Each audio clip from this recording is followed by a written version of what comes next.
So we're looking at the southeast of our dreams, wherein we can produce what we'll consume, where we can produce what we can export, where we can have exchange value, and where we can do things for ourselves without necessarily leaning on other nationalities or other countries to come to our aid over areas that we have comparatively advantage. So this is, to me, means our area of strength. But we're very resilient people. I mean, you can't take it away from the Igbo people of the southeast. You can't take it away from them. I mean, I think it provokes envy, some kind of jealousy even from people of other ethnic extractions. We must not be a governor to impact the lives of people in Ali Igbo. People are just holding on to this one Nigerian mantra because they know it favors them. It is to their advantage. They belong to the less than 5% of the population that is holding by the country by the jugular. I encourage young people, get involved in politics. You may be a registered member, you may not be a registered member, but then listen to news. You don't just factor everything on entertainment is good, sports is good, but then who leads you determines your future, determines your destiny to an extent.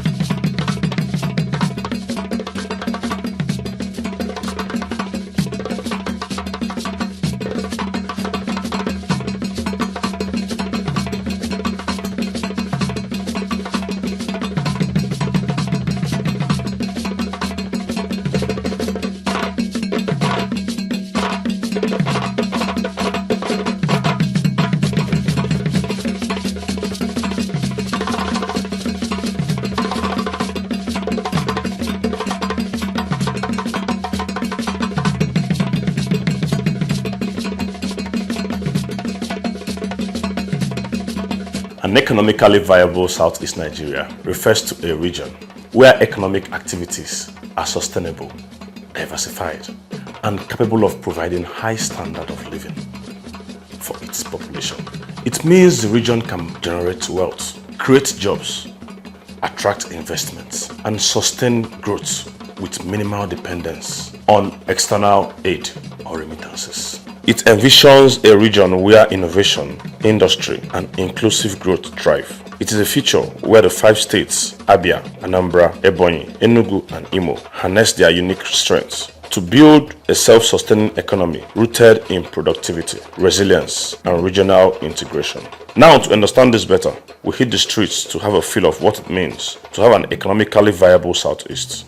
Hi, my name is Sopulu Onyibor, and welcome to Telling the Eastern Story. Today, we shall try to make sense of this huge possibility. Now, the first question is, what really does it mean to be economically viable and sufficient? Well, to me, an economically viable East is the southeast of our dreams, wherein we are self-sustaining, where we can produce the things that we consume, where we are commercially stable, where we are able to cater for ourselves without needlessly waiting for assistance or aid from outside the southeast or outside Nigeria. So we're looking at the southeast of our dreams, wherein we can produce what we'll consume, where we can produce what we can export, where we can have exchange value, and where we can do things for ourselves without necessarily leaning on other nationalities or other countries to come to our aid over areas that we have comparatively advantage. So this is, to me, means our area of strength.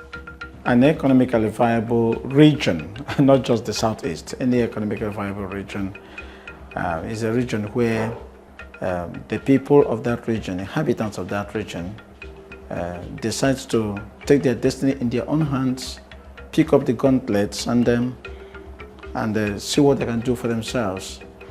That's the road. That's the first step to economic reliance. So I'm looking at a situation where the people rally around themselves and sit together in a round table to interrogate the situation and say, look, well, things are not really exactly the way they should be. What are we not doing correctly? Is there any way we can harness the resources within our own environment to help ourselves? Yes, we have a federation, which is actually, well, a very loose federation. A very loose federation. Power is concentrated at the center. It's not really a federation in the most realistic sense of that concept. We just have a conglomeration of people, held together loosely by the presence of oil and other national resources. So that's actually what Nigeria is. For our region to be viable, it is a question of the people within the this part of the geographical circumscription to ask themselves questions and say, please, what can we do for ourselves? And get ourselves, rise to the occasion to get ourselves out of the woods. So that's actually what I believe that when there is such a robust conversation, when there is this decision for people to sit together and reflect and find a way of at least doing things differently, harnessing their potentials, bringing everything that God has given them on the table, and then forging a course, and then following that course, keeping their eye on the ball. I believe that there's going to be a change, and then such a region that does that will definitely get out of the woods, because like in the Southeast we're talking about, we have a lot of, rich human and natural resources. We have things that can actually make us turn things around for ourselves if we look inwards. If this is what is needed, why are we currently not at that level of self-sufficiency, even with our acclaimed ingenuity and developmental prowess as a people? I think the problem is that we haven't actually sat down to have that conversation, to know that, look, there are things we can actually do for ourselves instead of just sitting back and agitating and feeling so terrible, feeling that we're being shortchanged and all of those. Well, I think the major impediment is ignorance. It's ignorance, because most times we feel that we don't have the capacity, we don't have the skill set to get these things on the ground. So that's why every little thing, there's that temptation to reach out to others, wherein we have such things within us. We have the young people who have the brain capacity, we have the manpower, we have the strength, we have the skill set, to make the Southeast self-sustaining. So I think the major impediment is ignorance. We don't know what we have. But for some of us who believe in the vision and the strength of the Igbo man and the Igbo woman, we know that we have everything we need. Another one is cooperation and collaboration. We want to see collaboration across the Southeast states, across the Abia State, Enugu, Ebonyi, Imo State, and Anambra State, where we have the governors and then the leaders and the allies coming together to forge an alliance for progress of the Southeast. So, like I said earlier on, first one is ignorance, second one is collaboration, because we are individualistic. You see, most of the times we really want to get our people to do different things separately. There's nothing wrong with, having things done separately, but then in times like this, we need to collaborate, to come together, to forge a formidable force. So for me, ignorance is one. Two is lack of collaboration. We have the funds are on the ground, but then we need to collaborate to get these things off the ground. Well, the principal impediment is the one I've mentioned earlier on. The fact that the inhabitants of the region, or those who hail from the region, haven't gotten that consciousness yet. That's the problem. They haven't come to that consciousness that, look, we can actually do things for ourselves, instead of just sitting back and say, the Federation have not done this for us and all that. We're being shortchanged, we're being marginalized, and because that has been the cry all along since after the Civil War. Yes, we had a trough after the war. We know the story of 20 pounds given to our people, no matter how much they owned in the various banks. That was bad news. Even though they said no veto, no vanquished after the Nigerian-Biafran Civil War, but we all know that those from this region had a trough, and the reconstruction and reconciliation, the 3 R's, were not implemented as the government of the day touted it that time. But are we going to keep dwelling in the past? We shouldn't do that. That's actually the problem we have now. The fact that we haven't come to that consciousness that, okay, yes, we suffer this. And somebody did a song and said, if at first you don't succeed, you dust yourself up and try again. Yes, the secession was tried that time. Well, it didn't work. The war ended the way it did. But we're very resilient people. You can't take it away from the Igbo people of the Southeast. You can't take it away from them. And I think it provokes envy, some kind of jealousy even from people of other ethnic extractions. So knowing who we are and knowing our potentials, our capability, what we can do, continuing to dwell in the past like many of us seem to be doing now, or the majority of our people seem to be doing, is not even the right thing. So I think the major impediment is not having that consciousness to actually know, look, we can harness our potentials, we can look inwards and see what we can do to ourselves. Ignore the government at the center and whatever their shenanigans and all that. We can't just keep talking on that. We can do something for ourselves. So I think that's one basic, in fact, it's the principal impediment. The very day we rise above that, I believe the narrative will change. There will be a change in the status quo, obviously. Every development didn't happen by chance. It took intentionality and concrete plan to attain. The question, therefore, is how can it happen here? That is exactly what this program is meant to achieve. Advocacy is number one.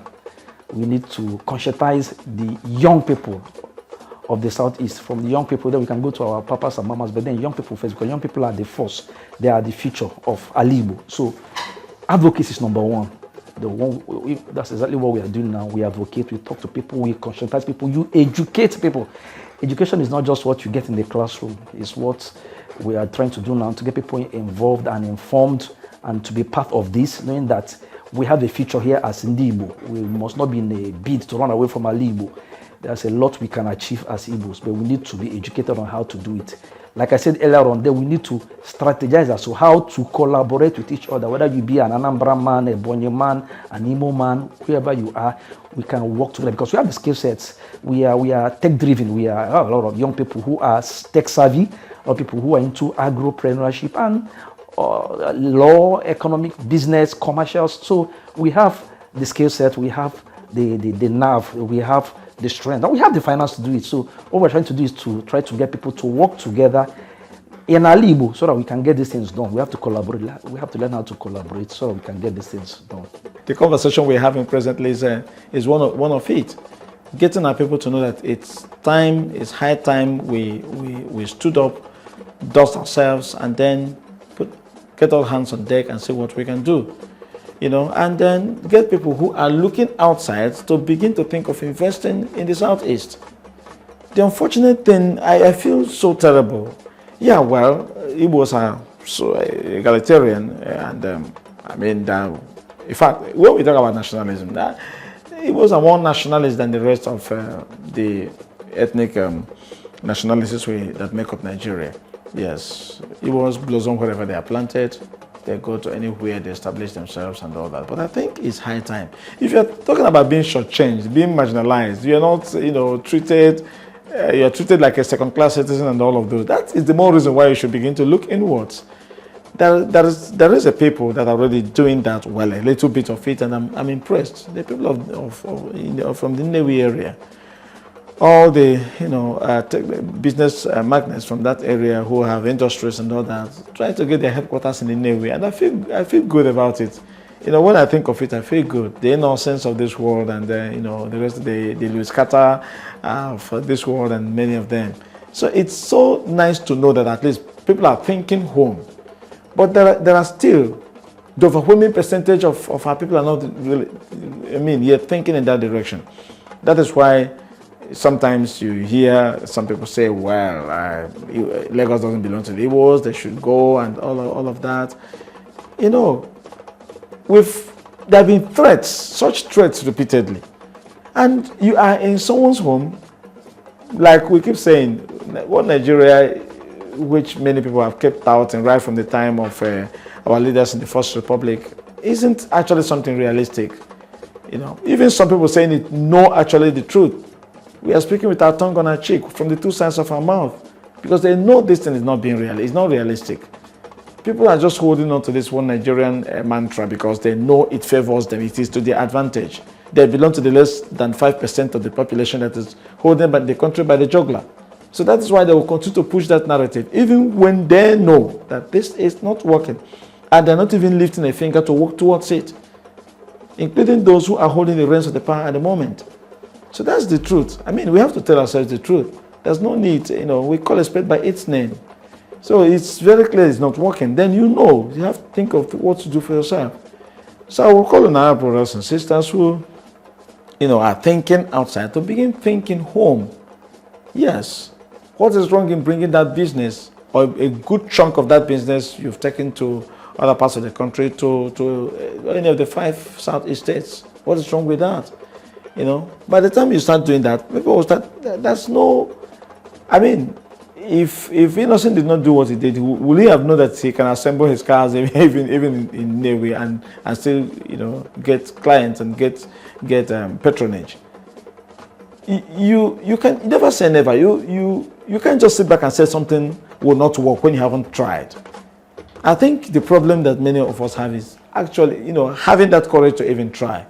And some people who muster that courage to try, I think they're smiling about it, that decision today. It may be difficult at the beginning, but with time, I mean, everything will fall in place. Igbo land is littered with successful individuals. We don't lack great men, but there is something missing, something cardinal missing. And how do we harness this for the greater good? Number one, they should provide mentorship. You know, the kind of mentorship we talk about is not the kind that you flaunt wealth and riches everywhere.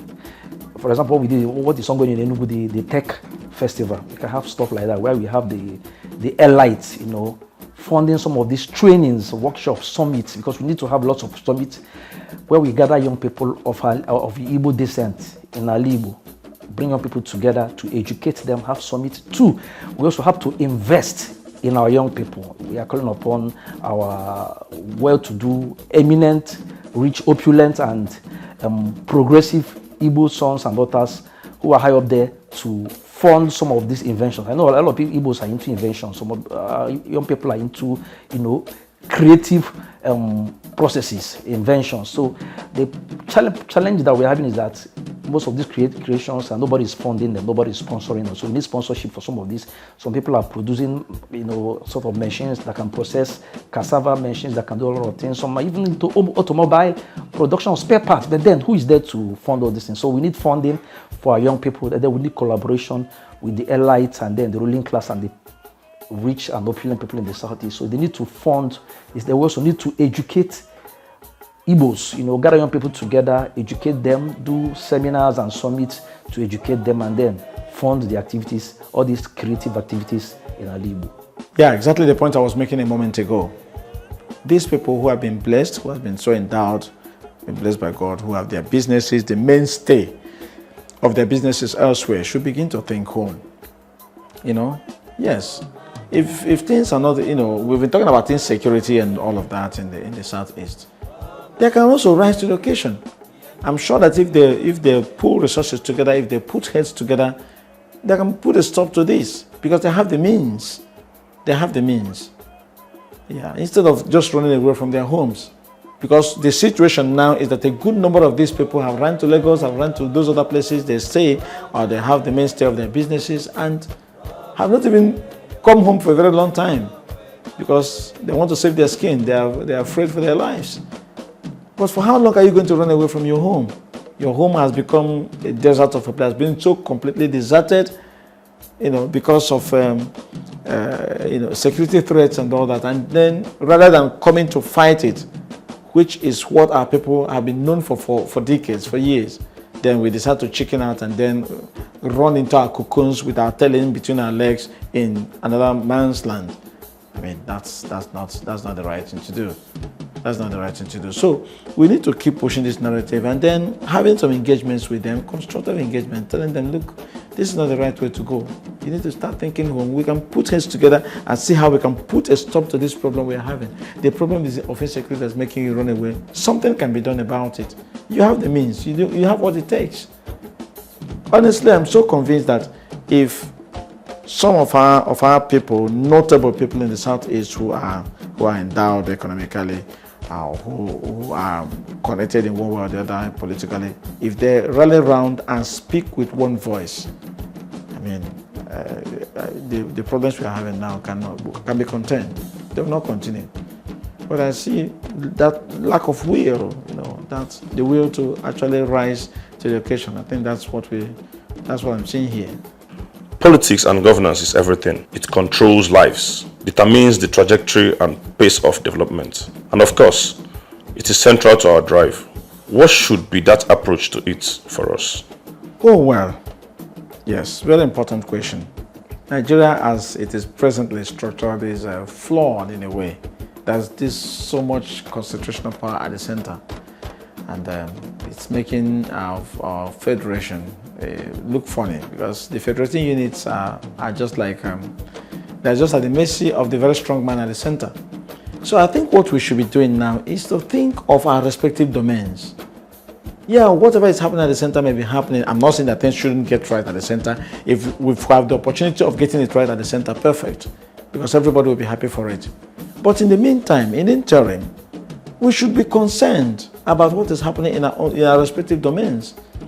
We've had people who sat through in the government house, in our government houses in our states, that spend their whole time doing absolutely nothing with all the allocation they're getting, with all the IGR they are getting. They just, it was 8 years, 2 terms of jamboree completely. And nobody was even asking questions because all our attention is focused at the center. So that's one mistake I think our people have been making all along. Thinking so much about the center, the man at the center who is not, living up to expectations, who is, is in a complete state of inertia and who is not setting any foot right and all that. So the entire attention goes there and then we forget the state. One thing is what I call political participation. Sometimes you may have this mindset that Ojebego is, for me, is not a good theory of politics. There's something like Ojebego, we should come out and decide who leads us. But then we have to have a grasp of what political participation means, and then we'll get involved. I encourage young people, get involved in politics. You may be a registered member, you may not be a registered member, but then listen to news. Listen to news. Don't just factor everything on entertainment is good, sports is good, but then who leads you determines your future, determines your destiny to an extent. So let's get involved in politics. Let's listen to news. Let's become political participants. During voting elections, some people are having this apathy that I don't need to vote. They have already read it. No. It's a defeatist mindset. So it doesn't matter the challenges we have with the electoral process. We have to be involved. I encourage people to come out and vote when the time comes. Get registered, have your identification cards, come out and vote. Then you can also be voted for. So if you have stuff up there in your gray matter that you need to impact on your society, get involved. It must not just be elected positions. Get involved in your community development. Get involved at the grassroots level. You must not be a governor to impact the lives of people in Igbo. You can get involved in your community as a youth leader, as a women leader, as in your own leadership. Leadership is at every at every rung of the ladder. So you must not be a governor for you to affect the lives of people. So you can be voted for. Let's get involved in politics across board, whether at the state level, local level, even in our communities. Come out, get involved, and then share those your visions, and then give your quota to make sure that Igbo is working. So it's high time we began to think of, okay, yes, we want to get it right at the center, but in the meantime, you should be accountable to us. We put you there. You are our servant. You are our own brother, our own kid and kin. You should do things right. What are you doing with the allocation you're getting? The IGR, declare it. How much do you get and what have you done with it? It's high time we began asking relevant questions to the people that are in our own immediate environment, our state governors, our representatives, the local government chairmen and women. What are they doing with whatever is coming to them? Because we want to feel that dividends of democracy, and they should be the ones to provide it. But when we don't ask, well, it is to their advantage, and they'll be happy. They'll be happy for it, and smile to the banks with the taxpayers' money. In essence, an economically viable Southeast Nigeria is one that works for its people, for Nigeria, and for Africa, driven by unity, ingenuity, and action. Public service has more to do with service to other people. It's not a self-serving enterprise. It's about what you do to impact on the life of the people that are kept in your care. Many of them, unfortunately, seem to lose sight of that. That you will not be remembered. Posterity will not remember you for what. Oh, he had so much money. He had 7 terms in the Senate. He was governor for 2 terms. What did you do for the whole time that you had a mandate to the people to take care of them? That's what matters. It's regrettable that it's a tragedy that many of them lose sight of that. So I'm saying that to the political class. I'm saying that to the captains of industry, to those who lead the economic front, who have been blessed by God, and also bear that in mind. It's not about how much money you were able to make, but how were you able to impact on the lives of the people around you. When we talk about legacy, that's what we mean. When we talk about posterity remembering someone, that's exactly what we mean. Let us believe in Igbo. I said earlier on, let us not always be in a hurry to abandon this place and run away. You see, no man leaves his house and runs away. It's an affront to common sense. This proverbial stuff that says that it's only a man, is a foolish man, is a man whose house is burning and then he's pursuing rats. So we must not jabba. I believe in Igbo, I believe in the Southeast, we can stay here and make things work out. I want to encourage our wealthy people across, but there are lots of daughters and sons of Igbo who have lots of things to offer. So let us bring them closer in politics, leadership. Let's give youth opportunity to lead. Let's give them the finance, the funding. Let's fund businesses, let's fund startups, let's fund tech in Igbo. Let's fund agriculture, because one of the things we need to do is to have a robust agriculture policy, and then make lands available to young people who want to farm, make machines and machineries available to them so that we can have robust agriculture in the Southeast. So if we are able to feed ourselves and then create things that we can market even within and outside, I think we have a future here. So if we can do that, we'll be on the right step to economic sustainability and development in Igbo. It is possible. We can rise because we have all it takes to make it happen. This is Telling the Eastern Story, and my name remains Sopulu Onyibor.